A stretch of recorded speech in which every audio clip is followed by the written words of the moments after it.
ముఖ్యమంత్రి వైఎస్ జగన్మోహన్ రెడ్డి ప్రజలను సైతం ఫూల్స్ చేస్తున్నారని ఎమ్మెల్సీ సి రామచంద్రయ్య మండిపడ్డారు. కడప నగరంలో ఆయన మీడియా సమావేశంలో మాట్లాడుతూ ముఖ్యమంత్రి జగన్ విడుదల చేసిన దశ దిశ లేని మేనిఫెస్టోలో కొత్త హామీలు ఏమీ లేవన్నారు. ఓటమికి చివరి మెట్టు ఈ మేనిఫెస్టో అన్నారు. Jagan is living in fool's paradise. ఆయన ప్రజలను కూడా అదే ప్యారడైజ్లో బతకండి మీరు అనే నమ్మకంతో చెప్తున్నారు. ఈ 5 ఏళ్ళు ఆ ఫూల్స్ ప్యారడైజ్లోనే బతికించాడు.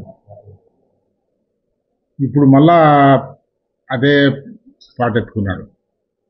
ఈ మేనిఫెస్టోలో దీనికి ఒక దశ లేదు, దిశ లేదు. ఏ డైరెక్షన్లో పోతుంది తెలియదు.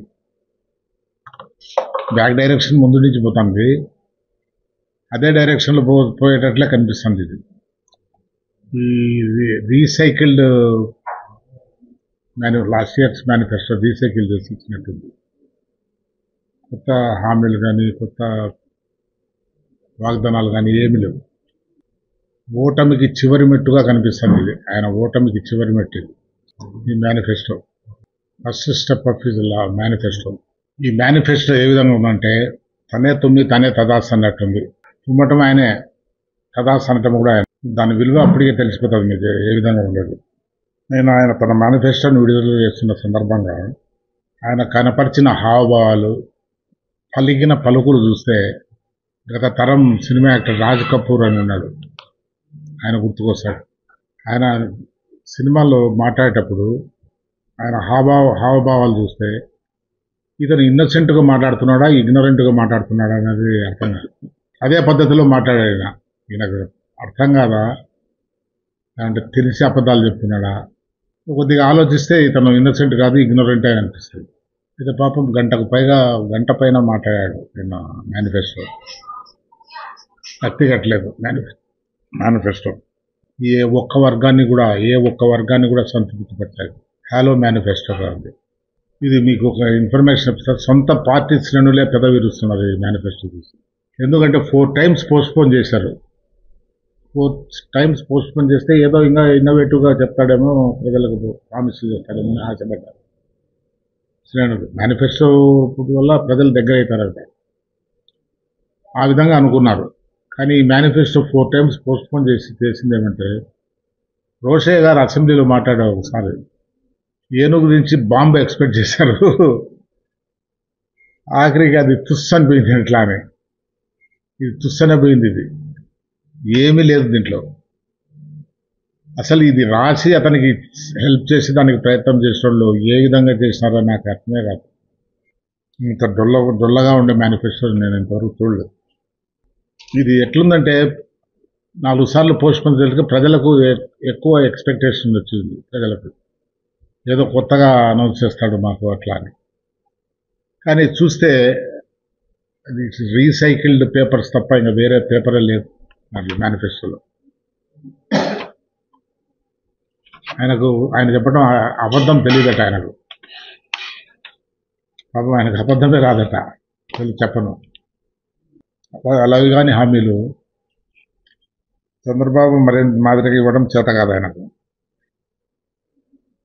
ఆయన చెప్పడం, నేను చంద్రబాబు మాదిరిగా అలాగే కానీ హామీలు ఇవ్వను, నాకు అబద్ధాలు చెప్పని రాదు. ఇదేంది అబద్ధాలు కాకుండా ఇంకేమున్నాయి? ఇంకా 2019లో అబద్ధాలు చెప్పాడు. 100% లైస్ 2019 మేనిఫెస్టోలో. నేను తర్వాత ఎక్స్ప్లెయిన్ చేస్తాను ఏమని.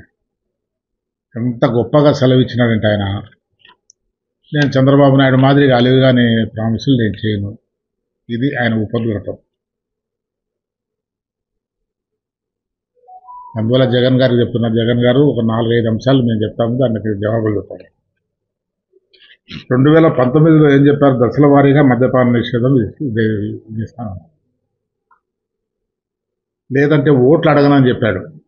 ఇప్పుడు ఎందుకు వస్తున్నాడు ప్రజల దగ్గరికి? ఓట్ల కోసమే కదా. ఆ మద్యపాన నిషేధం అనే మెన్షన్ లేదు మేనిఫెస్టోలో.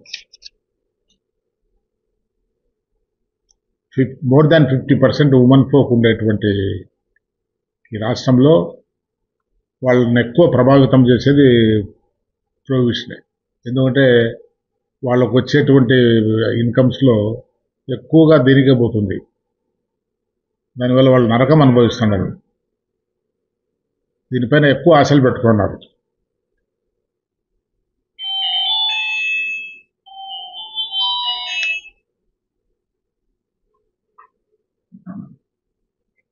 ఈసారి మద్యపానం ఎందుకు ఆ ఊసెత్తలేదో నాకు అర్థమే కావటం లేదు. అంటే కన్వీనియంట్గా రిమూవ్ చేయటం అనమాట. బరువు అయినప్పుడు కన్వీనియంట్గా రిమూవ్ చేసేయటమే. అదే ఆయన నిజాయితీ.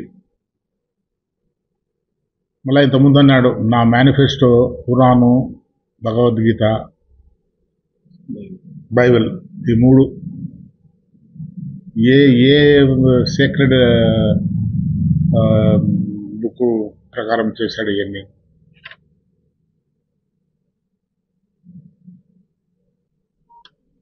నాలుక మడతావేమో, నువ్వు కాలు వెనక్కి తిప్పమన్నాను. ఇది మడతేయటం కదా అని నేను జగన్ అడుగుతున్నా.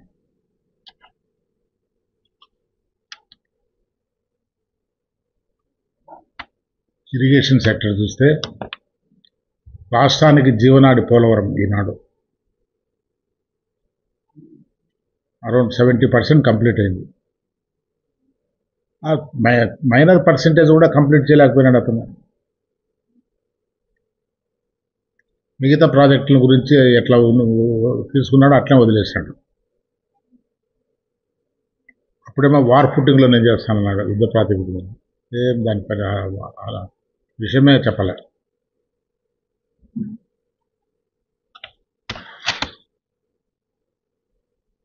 ఇవన్నీ 2019లో మేనిఫెస్టోలో అనౌన్స్ చేసినట్టు ఇప్పుడు దానిలో చేయకుండా పోవటమో, లేకుంటే దానిలో మెన్షన్ లేకుండా చేయటమో ఈ మేనిఫెస్టోలో జరిగింది. నేను అడుగుతున్న జగన్, పోలవరం స్టేటస్ ఏంటి? పోలవరం స్టేటస్ ఏం చేశాడు? ఎందుకు 23 నాటికల్లా పూర్తి చేయలేకపోయారు చెప్పాలి ప్రజలకు. It is nothing but manifesto. Manifesto is nothing but governments performance report. ప్రజలకు నువ్వు 5 ఏళ్ళు ఏం చేసావో చెప్పాలా, ఏం చేయబోతావో చెప్పాలా. నువ్వు ఏం చేసినావు ఒకటి చెప్పలేకపోతున్నావు. దీన్ని మేనిఫెస్టో ఎట్లా అంటారు? ఇది మిగతా ప్రాజెక్ట్స్ గతి ఏమో మెన్షన్ చేయలే. ఆంధ్రప్రదేశ్ వర్షం అగ్రికల్చర్ ఓరియంటెడ్ ఎకానమీ దీంట్లో ఉంటుంది. అగ్రికల్చర్కి ఏం ప్రామినెన్స్ ఇస్తున్నాడు, ఏ విధంగా డెవలప్ చేస్తాడనే ఇదే లేదు. ఇరిగేషన్ లేకుండా అగ్రికల్చర్ డెవలప్ కాదు స్టేట్లో. మనదంతా ఇరిగేటెడ్ అగ్రికల్చరే, రైన్ ఫెడ్ క్రాప్స్ కాదు, చాలా తక్కువ.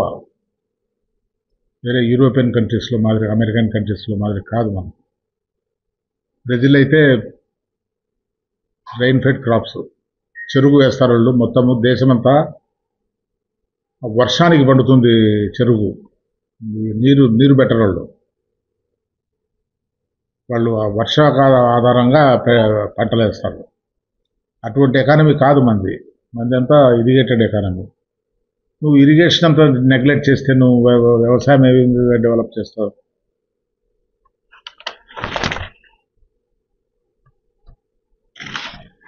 ఇంకొకటి సెంట్రల్ స్టేటస్, స్పెషల్ స్టేటస్. కేంద్రాన్ని మెడల్ వంచి నేను తీసుకొస్తాను మేడం. మనకు ఒక స్పెసిఫిక్గా 25 ఎంపీస్ ఉంటే చాలు. మీకు మోర్ దాన్ 25 వచ్చినాయి, మీకు మోర్ దాన్ 250 వచ్చినాయి.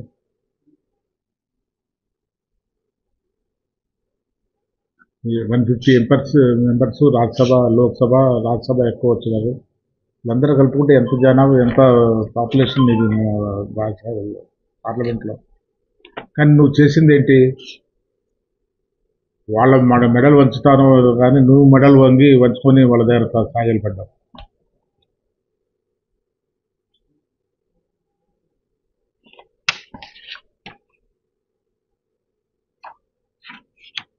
ఇది చాలా ఇంపార్టెంట్. ఇది ప్రజలను రైతులను మోసం చేసేది.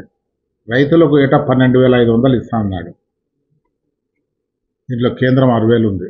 కేంద్రం ఇచ్చే 6,000తో 12,500 అంటే వాళ్ళు ఇచ్చేదంతా 6,500 ఈయన అనౌన్స్ చేసింది. పాత పెన్షన్ విధానాన్ని పునరుద్ధరించండి. CPF, central pension scheme. ఏ పొద్దైనా పార్లమెంట్లో ధైర్యంగా ఒక్క మెంబర్ దీన్ని గురించి మాట్లాడా?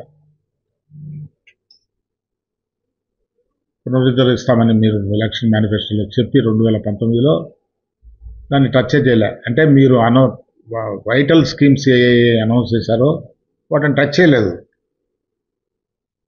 ఇలా చెప్పుకుంటూ పోతే అడుగడుగున్న వంచన, మోసం, దగా కనిపిస్తుంది.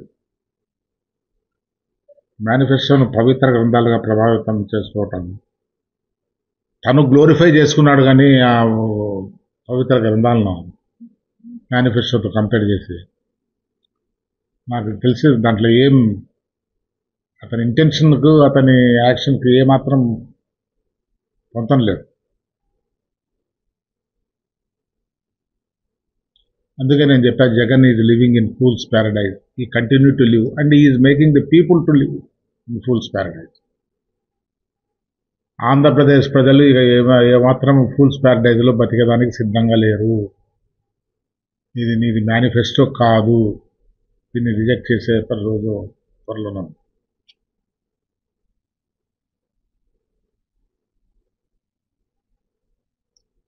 మనం అనుకుంటాం ప్రజలు ఏం తెలియదని.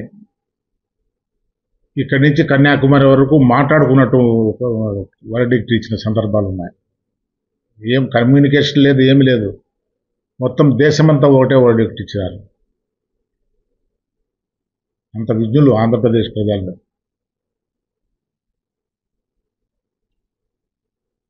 మీరు మోసం చేసి ఒకసారి మోసం చేసి గెలవగలుగుతారు కానీ ప్రతిసారి మోసం చేసి ప్రజలను గెలవలేరు. అది మాత్రం నిజం. సెకండ్ టైం అటువంటి ఫార్ములాస్ పనిచేయవు. ఇందులో ఇంకోటి ఏమంటే, నేను క్లీన్గా చూసిన గణాంకాలు ఏం చెప్పాడంటే అనువుగా ఉండేటివే చెప్పాడు. స్టాటిస్టిక్స్ తనకు అనుకూలంగా ఉండేటివే చెప్పకొచ్చాడు, అనుకూలంగా లేనేటి వదిలేశాడు.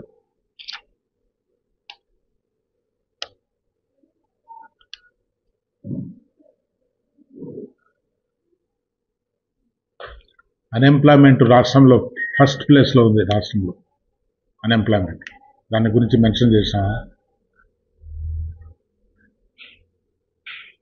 ఆ నిజం చెప్పనగా. రైతుల ఆత్మహత్యలు, సూసైడ్స్లో థర్డ్ ప్లేస్లో ఉంది ఇండియాలో.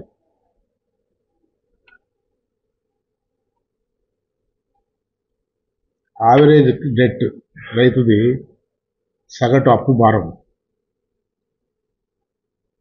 రాష్ట్రంలో తొలి స్థానంలో ఉన్నాము. ఈ నిజాలన్నీ దాటేసినాను, చెప్పలే.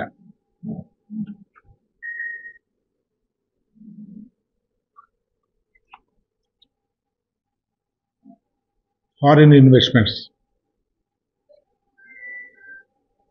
ఇండస్ట్రియల్ డెవలప్మెంట్ కానీ ఫారిన్ ఇన్వెస్ట్మెంట్స్ కానీ వాటిని గురించి మెన్షనే చేయలేదు. రాష్ట్ర స్థానం ఎక్కడుంది, ఎందుకు చెప్పలేదు అనేది మనం క్వశ్చన్ చేస్తున్నాం. ఎందుకంటే ఆ గణాంకాలు మీకు అనుకూలంగా లేవు. సరే, ఈ గణాంకాలు లెక్కలకు రాని సహజ వనరుల దోపిడీని గురించి ఏం చెప్పాడు? ఒక మాట చెప్పలేదు. ఈ రాష్ట్రంలో గత 5 సంవత్సరాలు యథేచ్ఛగా జరిగిపోయిన దోపిడీది. అధికార పార్టీ నేతలే దోపిడీదారులు. అందుకు మీ అండదండలు, ఆశీస్సులు, మీ ఉదాసీనత కారణం. You are given tacit approval for this loot.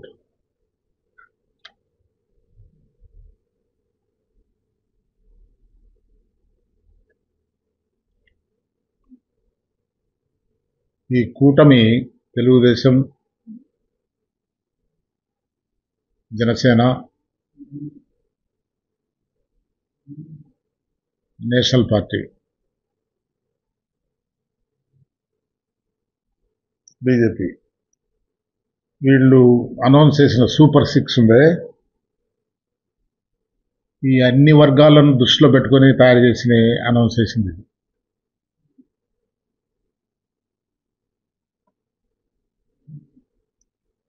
అటువంటి లాభాలు చేకూర్చేటువంటి మేనిఫెస్టో అది. దాని ముందర ఏమాత్రము లాభం, ప్రజలకు లాభం లేనిది, పోయినసారి మేనిఫెస్టోలో అనౌన్స్ చేసింది ఏమాత్రము చేయకుండా పోగా దాన్ని మెన్షన్ చేయకుండా ఉండేటువంటిది ఈ రీసైకిల్డ్ మేనిఫెస్టో. ఇది ప్రజలకు అవసరమా? ప్రజలు డెఫినెట్గా రిజెక్ట్ చేస్తారు. రైతుకు ప్రస్తుతం ఉన్న 13,500 నుంచి 16,000 పెంచుతారట. ఈ 13,500లో సెంట్రల్ గవర్నమెంట్ గ్రాంట్ ఉంది 6,000 రూపాయలు. అప్పటికి 16,000లో 6,000 పోతే నువ్వు పెంచేది ఇంత 1,000 2,000 రూపీస్. ఈ సంవత్సరంతో ఇప్పుడు ఉండే దాంతో పోలిస్తే 1 కానీ 2,000 కానీ పెంచేటట్టు. అంటే మీరు రైతాంగాన్ని నికరంగా ఏం పెంచినట్లు? ఒక ఇన్ఫ్లేషన్ ద్రవ్యోల్బణం రేట్ అన్నా కవర్ అవుతుందా? ఇది కాదు. 15% ఉంది ఇన్ఫ్లేషన్ రేటు. అగ్రికల్చర్లో ఇన్ఫ్లేషన్ రేట్ 15% ఉంది. ఆ 15% కూడా కవర్ కావటంలా మీరు ఇచ్చేది. ఇంకా రైతు ఏ విధంగా లాభపడతాడు?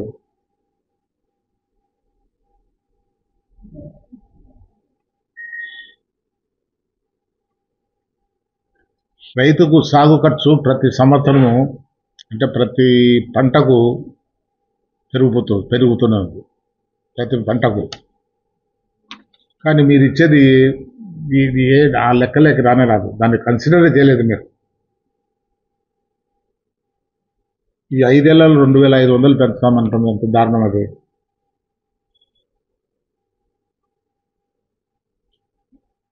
తర్వాత ఓల్డ్ ఏజ్ పెన్షన్ 3,000 నుంచి 3,500కు పెంచుతామండి. 500 రూపీస్ పర్ యానం ఇంక్రిమెంట్, అంటే 5 ఇయర్స్కు 2,500.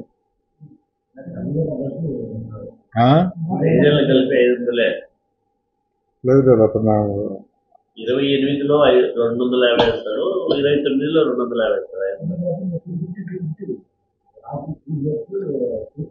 లాస్ట్ 3,500 వస్తుంది. అనౌన్స్ చేసినారు. ఇప్పుడు ఫస్ట్ నుంచి 4,000 అనౌన్స్మెంట్. ఇప్పుడు 4,000 ఇప్పుడు ఈ మంత్ నుంచి అనౌన్స్ చేసినారు. వాళ్ళు వస్తే ఇస్తామని. జూన్ నుంచి ఇస్తారు. నేను 5 ఏళ్లలో ఈ 500 పెంపకం అంటే నేను ఆ విధంగా క్యాల్కులేషన్ చాలా ఘోరం కదా. 65 లక్షల మంది పెన్షన్దారుల కూటమి వైపే మొగ్గు చూపుతున్నారు. దీనివల్ల పెన్షనర్స్ 5 ఏళ్ళు కలిపి 1,000 రూపాయలు పెంచినాడు. అంటే అప్పుడు 2,000 ఇస్తా ఉన్నాడు, 3,000.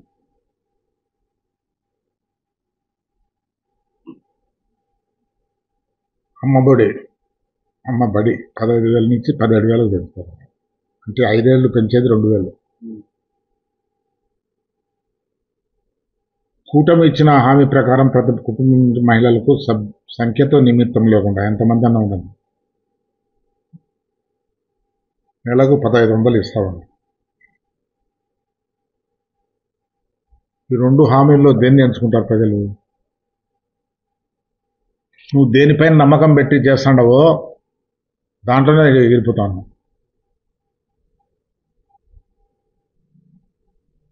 ఈ కాక 3 సిలిండర్లు గ్యాస్ ఫ్రీ ఇస్తామన్నాడు కూటమి. అది రోజుకు 100 రూపాయలు పడుతున్నారు. ఈ బ్యాక్గ్రౌండ్లో మహిళల ఓట్లు ఎవరికి పడతాయి?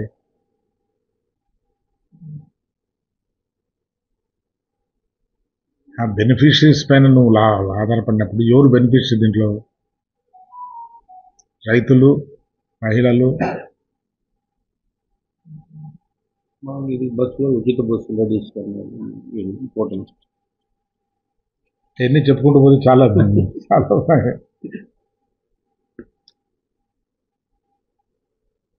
వాలంటీర్లకు కూటమి 10,000 ఇస్తానండి. మీరేం చేస్తారో చెప్పలే. వాళ్ళ ఉద్యోగాలు తీసేస్తామని ఊరికి బ్యాడ్ ప్రాపగాండా చేశారు. కానీ మేము వాలంటీర్లు మేము కంటిన్యూ చేస్తాము, బట్ ఇంక్రీజ్ శాలరీ, మీరు ధైర్యంగా ఉండండి అని మేము అష్యూరెన్స్ ఇస్తూనే ఉన్నాం.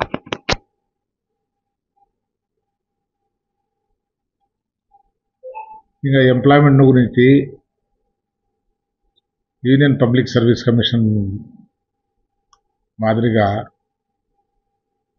ప్రతి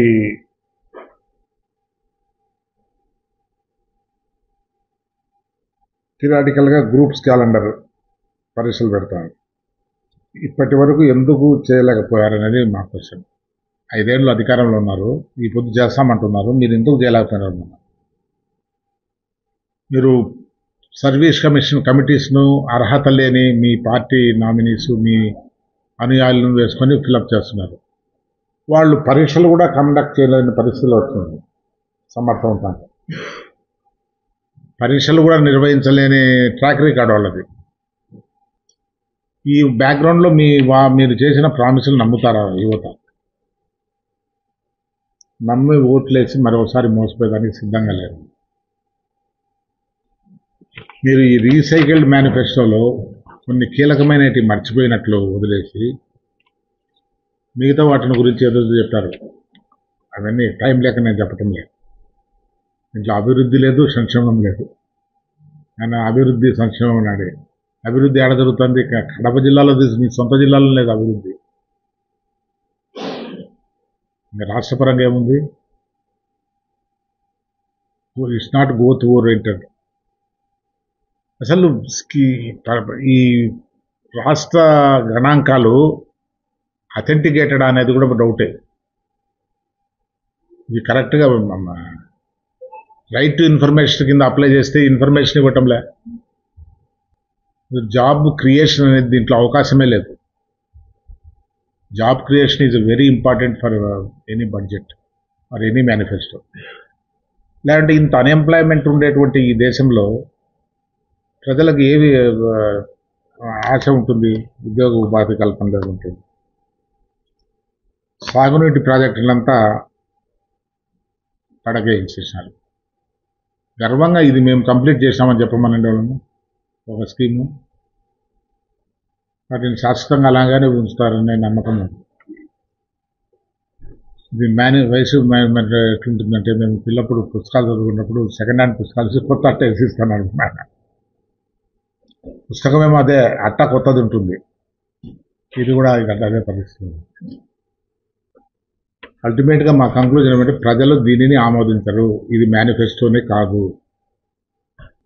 ఇది వైఎస్ఆర్సీపీ ఓటమికి చివరి మెట్టు.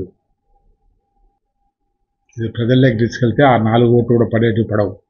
ఇది నిజం, ఇది తథ్యం, ఇది పరిస్థితి.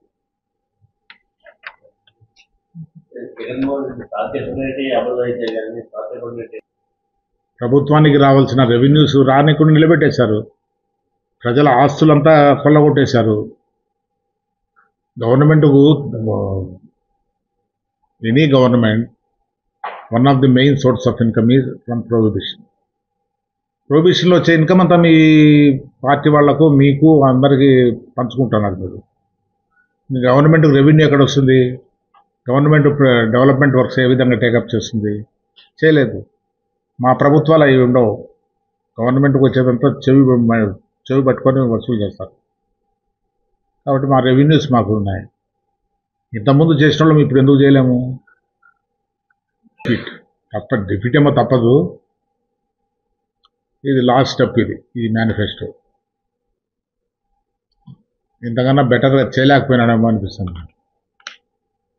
ఎందుకంటే అతనికి మనసు చేయాలని లేదు. అతనికి దోహదం చేసేటువంటి వ్యక్తులు అట్నే ఉండారు అక్కడ. వాళ్ళు ధనవంతులైతే చాలు, ప్రజానీకం ఏమో వాళ్ళకు లెక్కలేదు. కోట్లాది ప్రజానీకము అన్నము రామచంద్ర అనే పరిస్థితి వచ్చేసింది. ఈ నెల దాటితే అసలు భయంకరమైన పిక్చర్ వస్తుంది. కానీ అట్లా హోప్ పెట్టున్నాడు.